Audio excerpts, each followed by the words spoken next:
আসসালামু আলাইকুম। লন্ডন থেকে হুসেন বলছি। আমার চ্যানেলে সবাইকে স্বাগতম।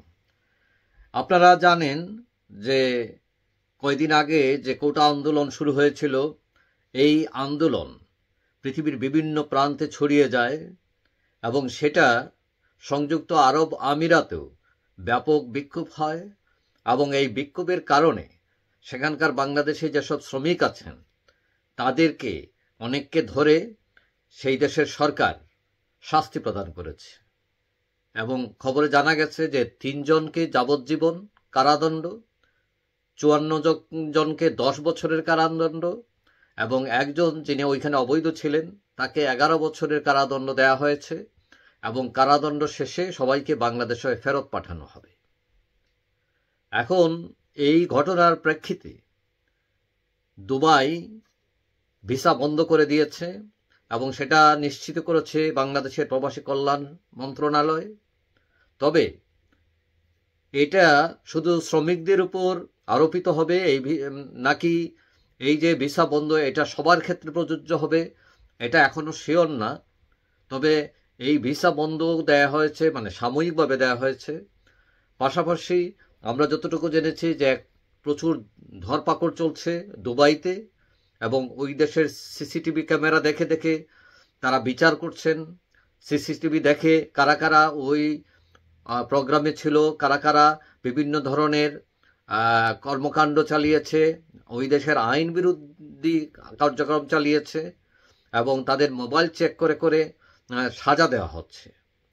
এবং আমরা যতটুকু জানতে পেরেছি এই যাবৎ প্রায় ৫০০-৬০০ লোককে ধরা হয়েছে, বাঙালি যারা আছেন ওইখানে, এবং তাদেরকে সাজার আওতায় আনা হচ্ছে।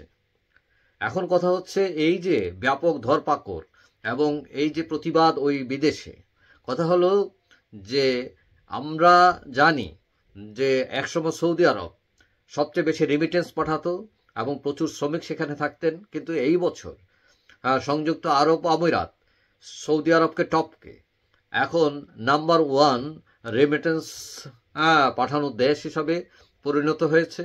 এখানে প্রচুর শ্রমিক থাকেন, যদিও এই রেমিটেন্স নিয়ে প্রশ্ন আছে। অনেকে মনে করেন ওইখানে ব্ল্যাক মানি আছে, অনেক বাংলাদেশি শিল্পপতি ব্যবসায়ী দুর্নীতিবাজ ওইখানে টাকা পাচার করেছেন, আবার বাংলাদেশে টাকাটা ফেরত আনতেছেন। গভর্নমেন্ট যে ২.৫% একটা বোনাস দিয়েছে ওইটা পাওয়ার জন্য, অথবা ওই যে কালো টাকাটাকে সাদা করার জন্য।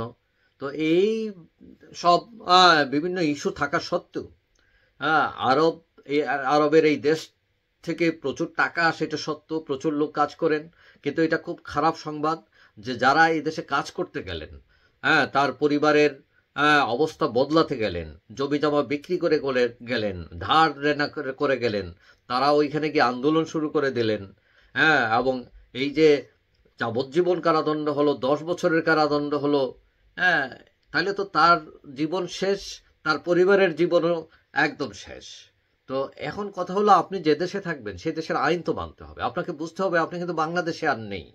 অথবা আরব দেশের রাজনীতি একটু অন্যরকম, কারণ এটা ইউরোপ আমেরিকার মতো না যে এখানে গিয়ে আপনি ওই আপিল করে ফেলবেন, চ্যালেঞ্জ করে ফেলবেন কোর্টে এবং আপনি আবার বেরিয়ে আসবেন, সেরকম পরিস্থিতি সেই দেশের না। অর্থাৎ দেখা গেছে যাদেরকে ধরেই আবার সাথে সাথে সাজা দিয়ে দিচ্ছে, দেন অ্যান্ড দেয়ার, তাদেরকে কোনো সুযোগ দেয় নাই। এবং ওই দেশের আইন হয়তো এরকমই মানে কঠিন যে আপনি চাইলেই যা ইচ্ছা করতে পারবেন না, রাজনৈতিক কর্মকাণ্ড ওইখানে রেস্ট্রিক্টেড। তো এইগুলো আপনারা জেনে বা না জেনে যারা করেছেন এটা ভুল করেছেন আমি মনে করি, কারণ এটা করা উচিত নয়। আপনার কাজ হচ্ছে আপনি গেছেন এখানে টাকা ইনকাম করতে, আপনার পরিবারের জন্য সুখ বয়ে আনার জন্য, আপনার জীবন বদলাতে, ওইটা আপনার ফার্স্ট প্রায়োরিটি। হ্যাঁ, আপনি বাংলাদেশের কোনো রাজনৈতিক সাপোর্টার হতে পারেন, আপনার বিক্ষোভ থাকতে পারে, কিন্তু আপনি এটা বাই দ্য ল, আপনি আইনের ভিতর থেকে তো সেটা করতে হবে। আপনি আইনের বাইরে চলে গেলে ওই দোষটা আপনাকে ক্ষমা করবে না, আপনাকে প্রশ্রয় দেবে না। আপনি জ্বালাপোলা করবেন বিদেশে গিয়ে, সেটা কি সে দেশের সরকার মানবে? এটা কি বাংলাদেশ সরকার? তা তো না। আপনি বুঝতে হবে আপনি কোথায় আসছেন। যাই হোক, এটা এক ধরনের লেসনও সবার জন্য। সবাই সতর্ক থাকবেন এবং এই বিষয়টা এড়িয়ে চলবেন আশা করি। প্রতিবাদ বিভিন্নভাবে করা যায়, আপনি ওই দেশে প্রতিবাদ করার কি সিস্টেম, আপনি সেই সিস্টেম অনুযায়ীর মধ্যে থেকেই আপনি প্রতিবাদ করবেন। যাই হোক, সবাই ভালো থাকবেন। আর যারা আমার চ্যানেল সাবস্ক্রাইব করেন না, ইচ্ছেগুলো করতে পারেন, তাহলে পরবর্তী ভিডিও আপনার কাছে অটোমেটিক চলে যাবে। সবাই ভালো থাকবেন। আল্লাহ হাফিজ।